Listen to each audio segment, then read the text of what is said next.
Can you hear me? I would like to say a big thank you to every one of you for joining us. This is a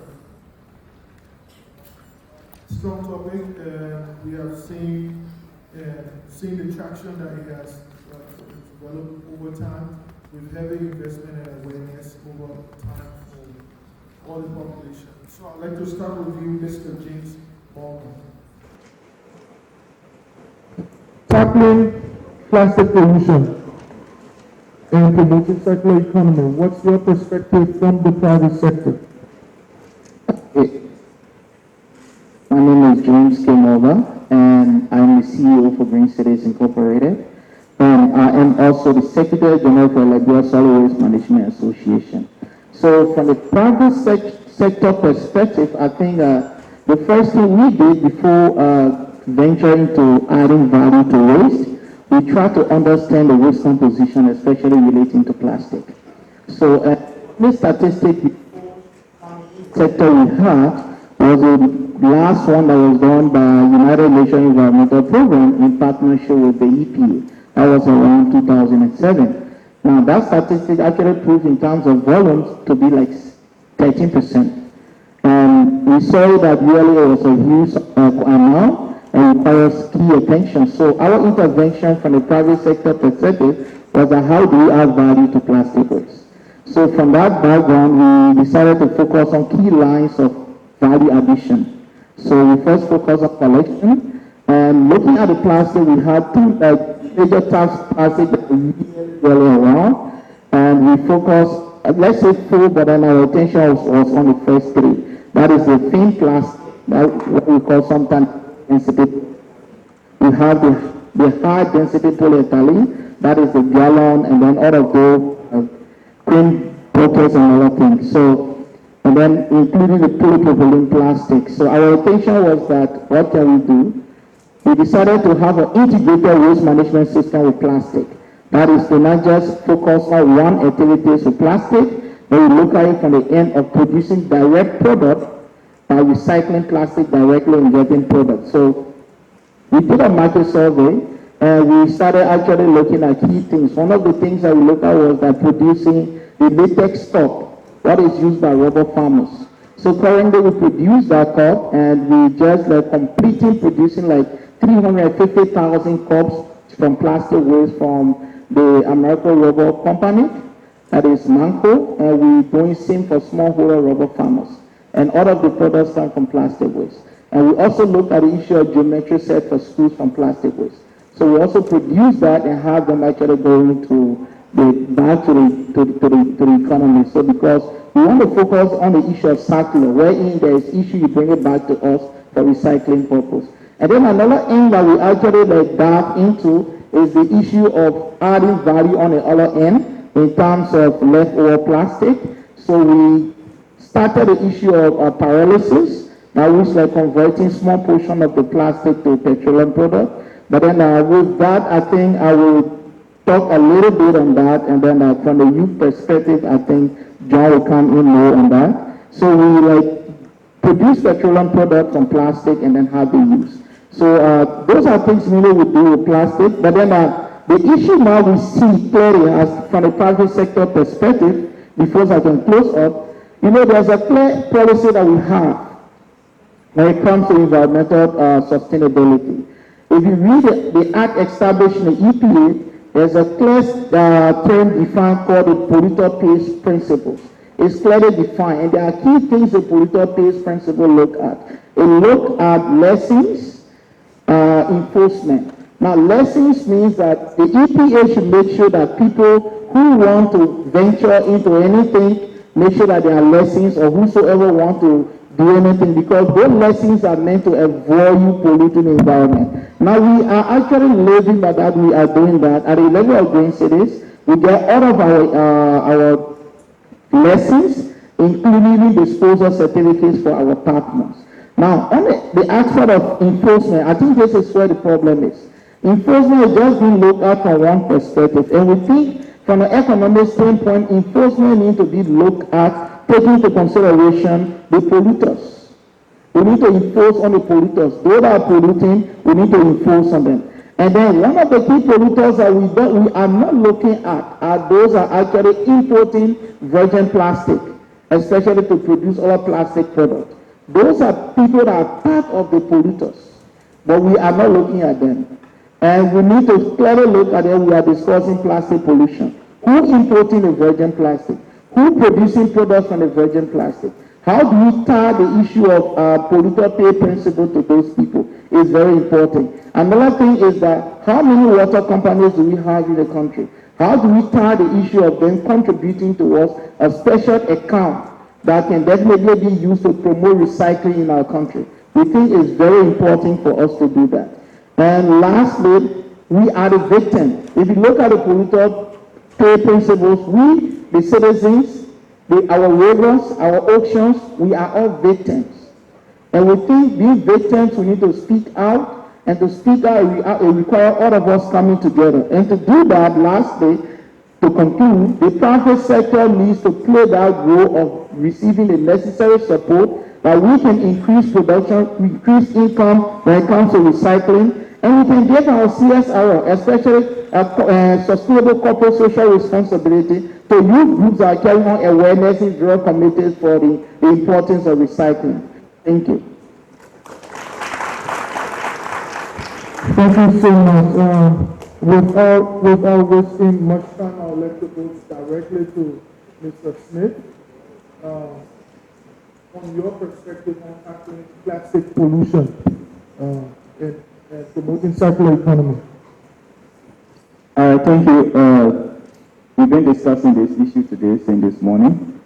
All of the people had to end up with plastic waste, and we just gone for lunch, come back, and if you check under the seats, you notice that people still dropping plastic. The same thing we are discussing here, we are still repeating the same thing right in this room.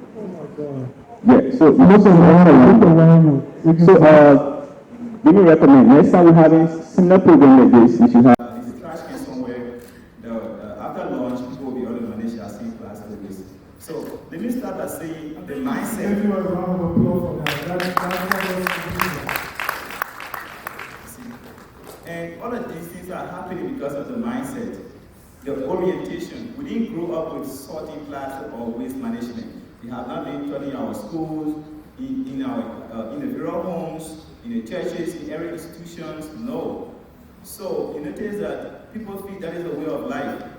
Once you drink water or you eat anything, you get dropped the waste anywhere, right?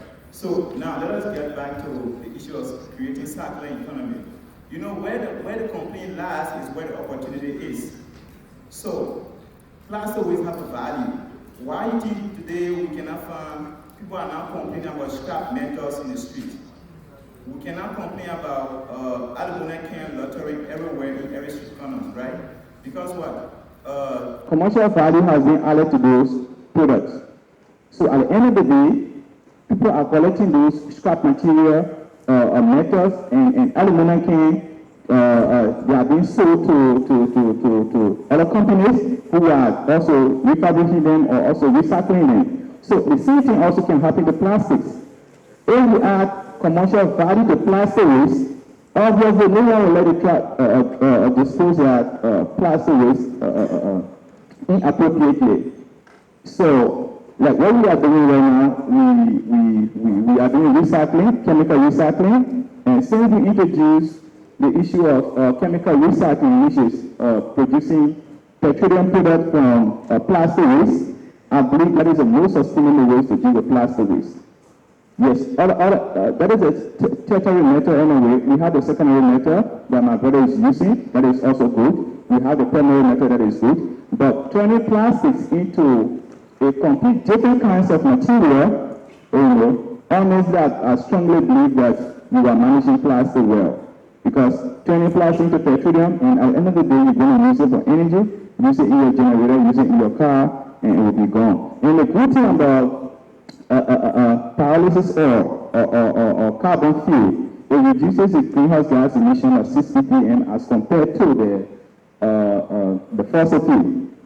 Because the fossil fuel releases around 17 ppm per million, but the plastic fuel, which is the carbon fuel, reduce the carbon emission by 6 ppm. So many also helping when it comes to climate change as well, right? So if we add value to plastic waste, honestly, we will not be discussing this. Right now, we are purchasing plastics. We have a lot of people who, women groups, youth groups, who bring plastic to us, and right now we are buying plastic waste. One ton, like around $20,000 for now. Right? At least we able to process like 3 tons a week. That is good. Thanks to UNDP, because before then, we just be processing around maybe 500 kilograms. But due to some of their supports, it has helped us to increase. So a lot of people are living just by collecting plastic waste right now. We have a lot of groups who are supporting, who are supplying all the plastic waste, and in return, they are also getting paid, right? And last year, we made reference to a girl who paid her school fee by just delivering plastic waste 1 ton, and she already paid her school fee from collecting plastic waste.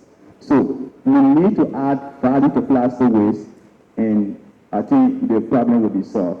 And also supporting recycling company, because if all of these recycling company is being supported by others, maybe scaling up, you notice that you have job creation from the collectors to those who are working with the company, and also those who are buying maybe to small businesses, right? Those who are also buying the product to go sell, they will also be making additional profit. So that creates a clean circular economy. Thank you. Thank you so much. Thank you so much, Mr. Smith. I'll go directly to Madam Genye Ye Bianque to provide her perspective on this particular. Thank you. Thank you very much. The name is Genye Bianque.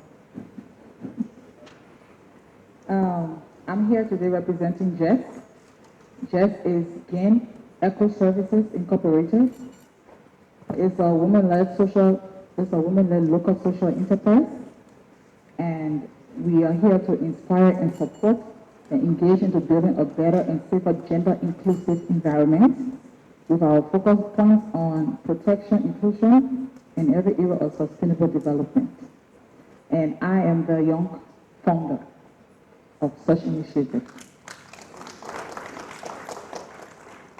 I'm proud today, or my contribution today on this topic, as I've been making, is to create the awareness and then give some solutions. Plastic has increased 24 in the past 50 years. Before then, there were not so many plastic out there in Liberia. I want to believe before the war, people really went to market using their bags, their baskets. There were not so much of plastic. But looking back now in the last 20 years, we see that plastic is on the rampage. So we are here today to discuss what can we do? How can we help handle this situation? While they are also saying that plastic can be used for beneficial means, we also have to understand that plastic, when it's not properly disposed of, causes waste and in turn causes pollution. So I would like to say we need to rethink the way we design, the way we reuse plastic to create the circular economy we are talking about for plastic. Circular economy just means that we should create an economic system in which the material that we design, such as plastic, can be used or used up. So it does not end up as a waste or doesn't end up as pollution to the very environment we are trying to protect. And if it's applied correctly, it can benefit the society, it can benefit the environment, and it can benefit even the economy that we are talking about. In Liberia, for example, plastic is widespread use due to its practically low price. Everywhere you go to the market to buy better, but they give you plastic. You go to a shopping mall, they give you plastic. Everywhere you turn in Liberia, people sell everything to you using plastic. This makes plastic so much everywhere, literally all in the street. When you walk outside now, we take a survey, you will see white things all over. And if you go closer, there are plastic bags. Out of sachet water, or bottles, or just everything of plastic. And these plastics, they are causing more harm. The plastic, they end up in the drainages, they block them. So we got flooding issues in most of the communities. Most of even our main street. When it rains heavy, car can pass. All the drainages are blocked. What's blocking them? Plastic. So how can we tackle this plastic? What can we do?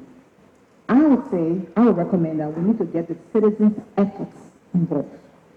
It's okay to sit here and talk about all these beautiful things that we are doing, but how many communities do we have these services in? How many persons will be able to take plastic from the community to find Green City or to find the other person? We need to take the initiative to the people. We need to educate the people of the importance of why plastic should be properly taken care of and disposed of.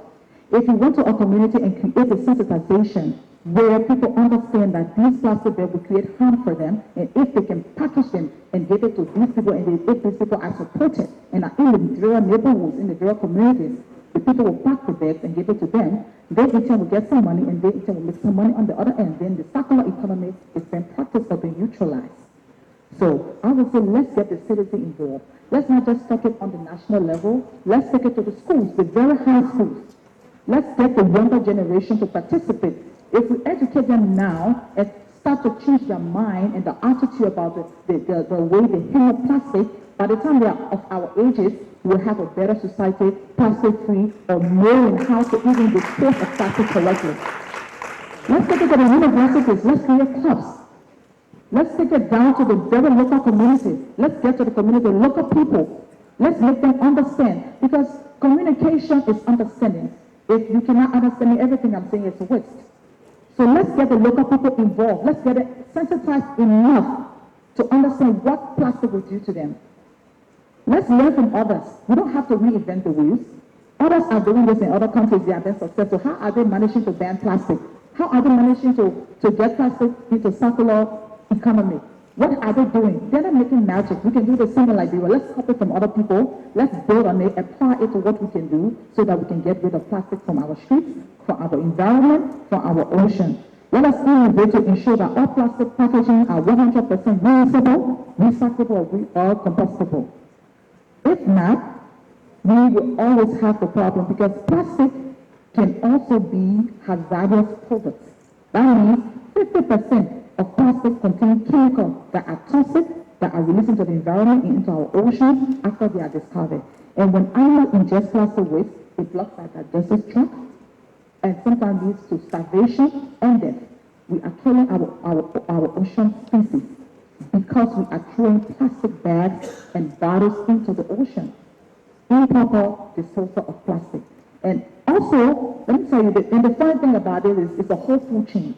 We think plastic is not affecting us. It is affecting us, because when those toxic plastics are dropped into the ocean or even onto the land, when the animals, the cattle, the fishes, and other things eat them, and we in turn eat them, they end up in our food chain, and those toxics end up in our body, and it affects human health. So it's a whole the possibility of us getting affected. Maybe we're just looking at it from the perspective where it's just in the street, but it ends up in your very diet. The fish you are eating, they are eating plastic. The cow you are eating, they are eating plastic. The toxins from the plastic enter into their system. You eat it, you get sick. We have so many people suffering from different things around. We call it a wish. It's no wish. It's our response. It's a response of what we are doing to the environment that is in turn affecting our health. We need to take the message out there. Let the local woman know that if you put plastic in the ocean, the fish will get toxic. The fish will eat the toxin, and the toxin will end up in your food, and it will harm your health. If people know if people know the effect of their action, even health-wise, they themselves want to live. Everybody wants to live. Nobody here wants to die. So we all act accordingly. Let's take the information out there, and let us make sure that rules model should be applied where relevant, and we should reduce or ban. I would go for ban. I would say let's ban single-use plastic. These water companies need to improve and do better. Let's ban, I will conclude by saying let's ban single-use plastic so that we can have a healthy environment, and this also will serve as a prosperity for all. Thank you. Let's ban single-use plastic for a healthy planet, for the prosperity of all.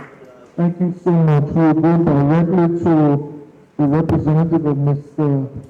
Franklin Jackson. Please introduce yourself and... Good afternoon, everyone. My name is Anson Peaks. I'm the Executive Director of Community Waste Management Initiative, and I'm here to proxy for Mr. Franklin Jackson, who is the chairman on the board of directors of both Community Waste Management Initiative and Labor Waste Disposal and Recycling Company. He really would love to be here, but because he's very tight on schedule, he asked me to sit in for him. So I want to thank the UNDP, the Swedish Embassy, and EPA for convening this very important gathering, especially to commemorate Stockholm Plus 50. I like to begin with a bold statement that says, plastic waste is not a problem. Rather, it is the improper disposal of plastic waste that make plastic waste a problem. So particularly upon this premise, I'd like to suggest 2 ways that we can use to curb plastic waste, which harms both our terrestrial and marine ecosystems. The first one I want to make here is that plastic waste have to be disposed of according to a system. A system. People have to follow a system or a set of methodology, a set of practice when it comes to disposing plastic waste. Waste in general, plastic waste in particular. People have to be responsible. It is an irresponsible way we dispose plastic that's causing so much problem for our community today. As other previous panels stated, plastic is all over the place, in the community, in the drainages, on the alleys, just everywhere people do, and they just litter the plastic all over the place. So plastic does not have feet, ears, or eyes to see and move. You drop it right here, it's still right here. You put it in the trash, it goes in the trash, and then it's collected from there. So we at Community Waste Management Initiative have designed and developed a system that prevents plastic waste from entering into the community and water bodies. So the second point I want to make here is that the capacity of those involved in plastic recycling be built. All right, just as my brother said, people involved in plastic recycling capacity needs to be built, more especially when it comes to using the right machineries. Using the right machinery, we are involved with plastic recycling as well, but we are limited because of the lack of machineries. All right? So, plastic can be given a second life. If you recycle it, can be given a second life. So, we are talking about plastic, that there are different types of plastic. The brother mentioned polyethylene. But there are different types of plastic. And it will shock you to see, as we know that plastic goes almost 400 years and beyond that. But the different quantity of different types of plastic or kinds of plastic will just shock you as to when this other plastic will decompose or how early.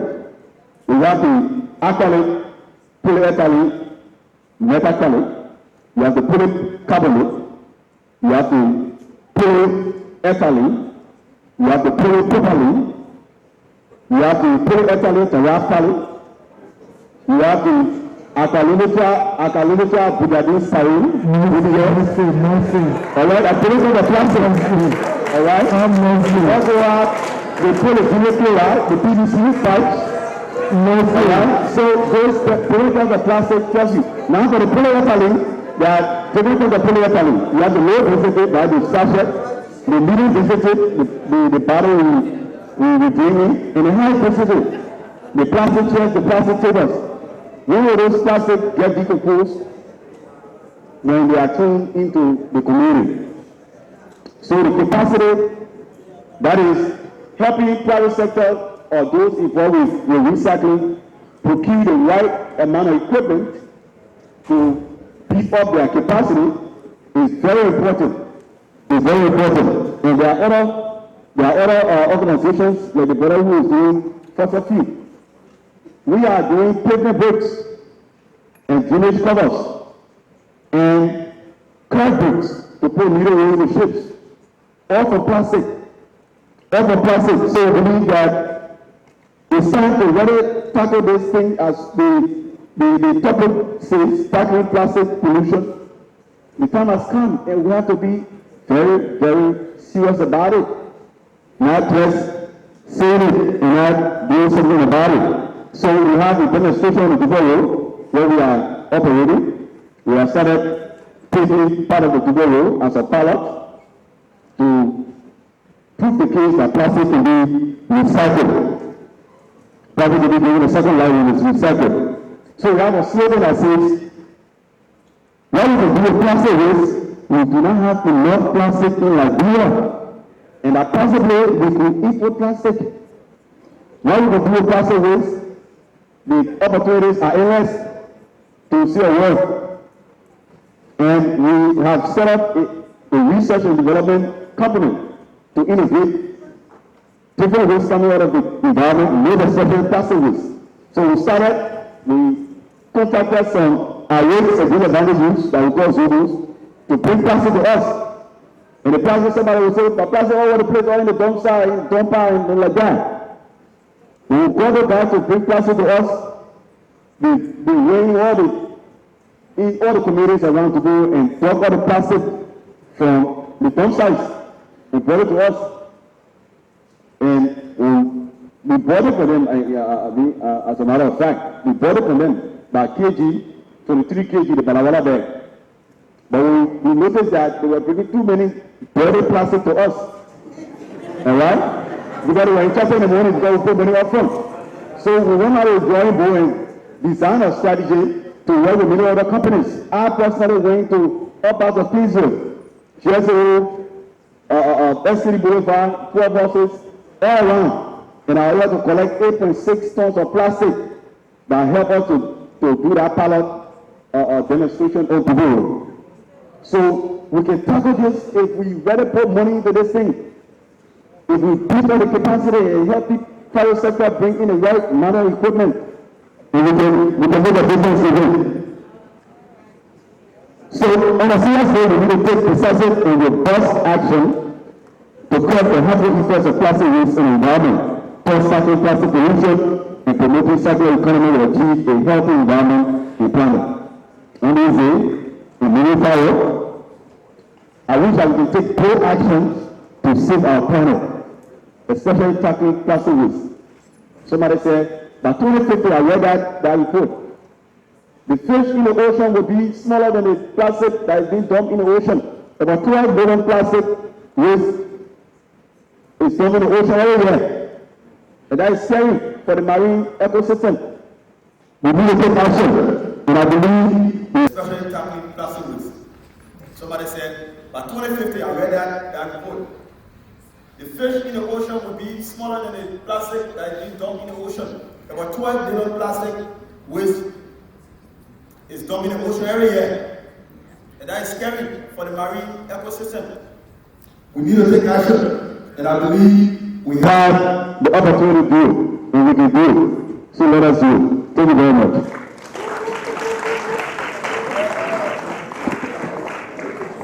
You will agree with me that it is interesting for you to go and learn the different types of plastic.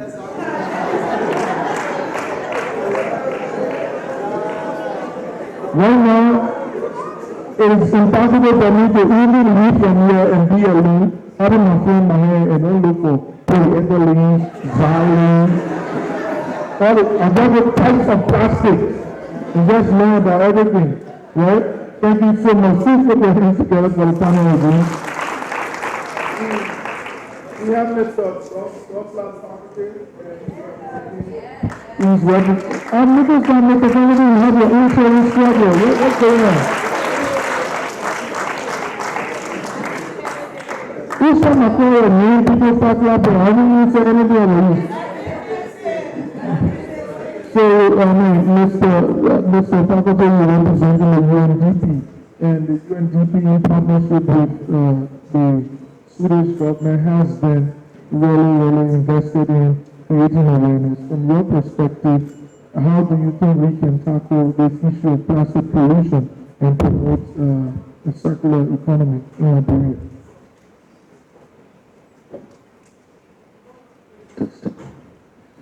Okay, thank you. Firstly, let me stand on existing protocol to commend the organizers of this all-important dialogue. And so, not to waste our time, let us go strictly into what we were called here for. Now, I'm supposed to provide reflection on the urgent need for tackling plastic pollution, promoting circular economy, and to achieve a healthy environment. Very, very sensitive topic. I just want to inform you by giving you some latest statistical information to see waste generation, both domestic and industrial, continue to increase worldwide. Okay? And over the last 2 decades, it is growing increasingly. And for developing countries like Liberia, it's even dangerous, especially at a point in time where we really don't have, the way to move forward on the waste issue. So with increases in population and living standards, waste generation in developing countries is doubling in volume. So if this current trend continues, for a country like Liberia, it's more likely to have 10-fold increase in waste generation by the year 2025. Now, plastic pollution has become more explosive all across Liberia because we are not taking measures to ameliorate, to protect our environment. So everywhere you go across this nation, you see plastics everywhere. So we need to do something that is sustainable, look for local solutions to promote sustainable solid waste management. So plastic pollution has become a worldwide problem, and the global community has not found an effective strategy to deal with this. And several studies have shown this. In a study by a group called Barrow et al. And Law, and they have stated that over the past 2 decades, about 710 million tons of plastic have entered our aquatic and terrestrial ecosystem. It means a lot. So the implication is of that is very soon, if we don't take some action, like the colleague was saying, we'll have more plastic in the ocean than fishes. So we need to do something about this. So let's look at Liberia now as a case study and see what is lacking. Okay? We lack prevention strategy. Okay, with plastic waste problem, for us, we cannot overstate it. It is less costly and more efficient and more sustainable to prevent and minimize than to manage. So we need preventive strategies that will help us to manage the plastic issue. Then we lack separation of waste. We do not separate organic waste, from other forms of waste. We get combined everything. So it makes it difficult. But my colleagues here in the plastic industry, they will tell you, it's a difficult thing to separate the waste at source. So we get mixed up all of the waste. And so it becomes a difficult ballgame for us to deal with the plastic issue. Then lack of advocacy to reduce plastic pollution in Liberia. We need groups that can advocate for laws and regulations. You can use the waste management laws, to take care of the plastic problem. No. You need separate laws that will deal with the plastic issue. Because it is a huge problem all by itself. So you need advocacy group, whether it be the press, the student community leaders, and all others to help us deal with the plastic issue. So another point I want to also proffer is to ensure that we can make business on the waste collection, which other speakers spoke about. So with the huge explosion going on, we need innovative solutions to help us to turn the waste into wealth, the waste into value. So those are in the plastic space will need some support that they will need from the government, whether it is the laws that are hindering them, they will need the support that they need to move forward. Then also roles and responsibilities of different actors. So we need to know what is government role, what is the role of the private sector, what is the role of community dwellers, what is the role of civil society. So when these rules are clearly spelled out, at least people know what to do, and then we can help deal with the plastic issue. And then also, we need to work together as a team. We cannot work in silence. Between me and you, I listened to my big brother this morning, the EPA boss, we informed on the ban on plastic. But they cannot do it alone. You need collaboration, you need coordination. So once we work as a team, we will try to succeed on the plastic front. Okay? And then the private sector got a huge role to play. They can do things that ordinarily we cannot do. You heard some of the colleagues talking about how they can turn plastic into fuel, they can turn it into other things. That's the circular economy we're talking about. You can use the plastic for chairs, you can use it for bricks, you can use it to even build fans. So you can use it for a lot of things. But like I said, the private sector would need that space, whether it's access to finance, whether, it's about amending the laws, they need that space to be able to grow their businesses and to help us deal with the plastic. Because by giving them the chance, we do not only help sanitary problems, but we also reduce the issue of landfill. Because already we do not have enough. Okay? And then lastly, we need to tackle this problem through the tax system. Other countries like China and other places, they use the tax system to control plastic. So say, take for instance, you put a price tag on it, say $40 for a bag of plastic. If I buy that bag of plastic, I take it to the market, I come back, clean it, for reuse. But because it's so cheap, so people can use it and drop it everywhere. So if you start to use the tax system, it can help to enforce and to stop the explosion and pollution. So I'd like to end here, and then if there are questions and answers, we'll provide alternatives. Thank you. Plastic, like someone said, you throw it here, except the wind blows it, but it remains where it is. And sometimes, again, the leaches that come out of plastic may affect us in many ways. If plastic got burned, it comes as fume and affect us in many ways. There are a lot of things that we have said here about plastic that are bad, but I want us also to reflect that we can make the best out of plastic. How do we do this? And I will be very short. We need to assess our waste value chain, looking at plastic as an issue. We say plastic is a problem, but we have not made any scientific judgment that will inform our decision as a country where to go, right? If I ask here, in Ghana, we're supposed to be one of our most populated cities, how much waste or plastic waste is being generated there? People don't know. What type of plastic waste? So we need to do a comprehensive assessment on our waste value chain to inform our decision as we move as a nation, or else we'll just be talking the problem and we have no scientific approach to address the problem. We need to increase awareness. People have said it here on the benefit that we have from plastic and on the problems that we also have.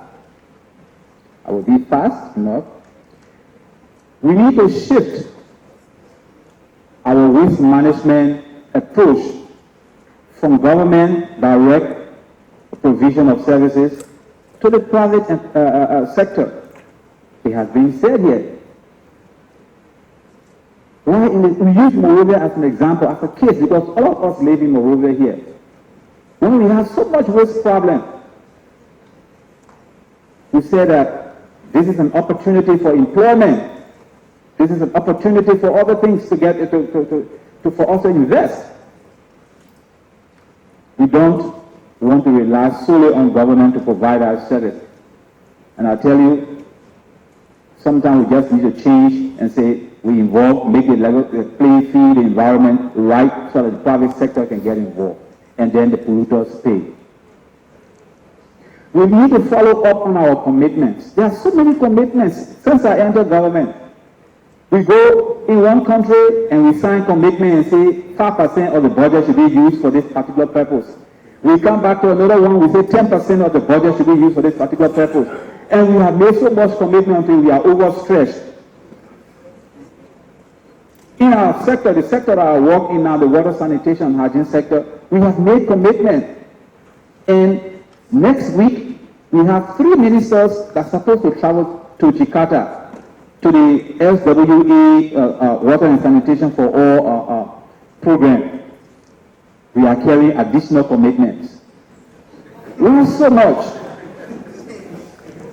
And we're not doing anything. Because we just go and sign a commitment and then we come home and say, yes, we have something on paper. And we as technicians, we start to assess ourselves. We signed this commitment 10 years ago, 5 years ago, 20 years ago. Where are we on the nothing? So let's stop getting into signing commitment and reassess how we can approach the issues.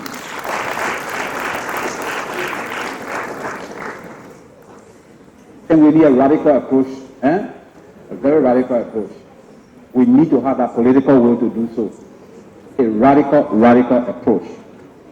We are already practicing the circular economy. Africa, Liberia as a developing country, we are practicing circular economy. It's just that some taboo are haunting our circular economy practice. For instance, if I bought clothes, clothes I wear and at the end of the day I don't like them, I don't send them to the interior because I believe that somebody can put charm on it. Right? So I send my clothes to the interior, somebody will wish me. So we prefer to burn out. We practice in circular economy and we should use that to promote our waste management and our plastic need. And the last thing I would like to say, someone said in 20 years, the plastic in the ocean will be greater than the fish in the ocean, right? But we have fast-tracked that. And I'll tell you, the Monrovia River have more plastic than fish now. Seriously, more than 10 times plastic than the fish that in Monrovia River. We have fast-tracked that long time. The people talking about 20 years, we finish passing that stage. Let us think about it. Thank you. So the Ministerial Complex, despite our commitment, and we're going to make new commitment, we already have proven our commitment. Thank you. Please put your hands together for the panel. This, you will bear with me that this panel is very, very intellectual, very smart. We will go to 2 questions. My need is, I represent, and my question is, don't give us something less more sustainability. I work for the Forestry Development Authority. My question goes to the technicians. I've seen hot food being served in plastic bowl, and including hot tea. And I'm looking at human health. Is there any harm to human health? So I've seen a lot of technicians on board. Thank you. Is Tracy Wosu. My question, first of all, I'm going to start with the dumping of plastic waste in the ocean is very harmful to the aquatic species. We know. But which if continues, it will lead to species extinction. So my question is, what are some of the actions that should be put in place to mitigate the extinction of these species? Thank you very much. Now, what are the mechanisms put in place for the collection and the recycling of this plastic that can give us a revenue generation drive?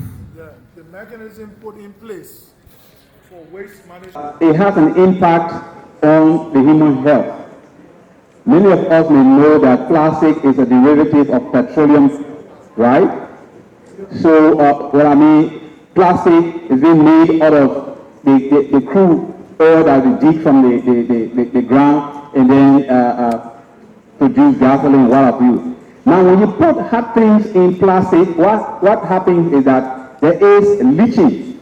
It tends to break down some of the chemical that is made out of the plastic, and it goes into whatsoever that in the surroundings. So if you put food in plastic, hot food especially, it leaches. The plastic chemical breaks down, and part of that chemical enters into the food directly. Especially so, I see a lot of people covering. You go to a Congo shop, they put the food and then they put the plastic over it, and the plastic also have coloring.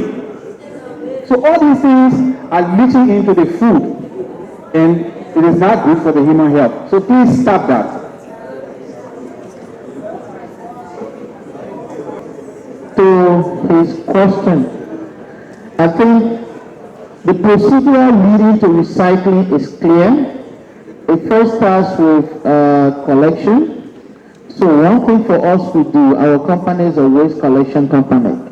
So to increase our revenue, because we talk about revenue, we first start with waste collection. So like we collect waste from some banks, the UBA banks is one of our customers, and we collect from other institutions. The next thing we do is that we do sorting of the waste.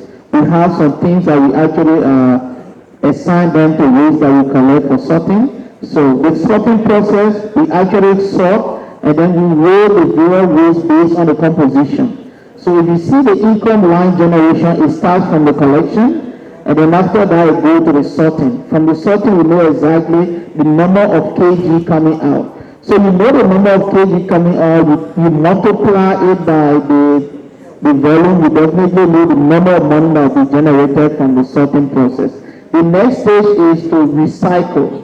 Now once you recycle, but for all plastic, we do like we produce pallet from plastic. So the pallet, we can also sell the pallet, or we can use the pallet directly to produce end product. So our system is a complete circular system. So first we were like selling pallet to other companies, but then later on we decided that, you know, the company we were selling to first was like not buying well for us. They were like breaking our business down. So we have to bring in equipment to produce product from plastic waste. So once we produce like that, so our income line starts from collection to sorting to end product. So definitely that is a complete line system. And we strongly believe that is something that can sustain a real business and make it work. So your question, how can we stop the marine pollution, right? Okay. That's what we are doing right now. We are telling you the effects of what it does when the plastic ends up in the ocean. So we expect you to be ambassadors for that. We expect you to go back to your school, tell your kids, tell your community members, get involved in the campaign. The reason why I believe we are invited here today is to get the basic education that we can take out there to our friends, to our communities, and even to our very home. When your friends grab plastic paper, they see you put here, 10 years from now, it will say it will affect us. So let us not do it. And something I forgot to say. You see, so they are practicing what I push. I want us to get our bottles. Let's try to avoid dropping plastic bottles. When you go somewhere, refill your bottle and carry it along with you. We have to practice what we preach. Change your mind, change your attitude. We can talk it and still do it. And I want to recommend to you, next time you're hosting a program, bring your dispenser, please. Bring dispenser and bring glass bottles. Bishop, please inform the people. Preach, practice what you preach. Don't get people plastic bottle and say, don't drop it on the ground. Okay? Let us start to practice what we preach. In the schools, and not teachers here, right? Teachers, principals, take dispensers into the school. Then when the people bring a bottle, they will have somewhere to tap water from. Let's practice this and we'll help also to stop the plastic pollution. Thank you. Thank you so much. This is morning. I am not done working for plastic bottles.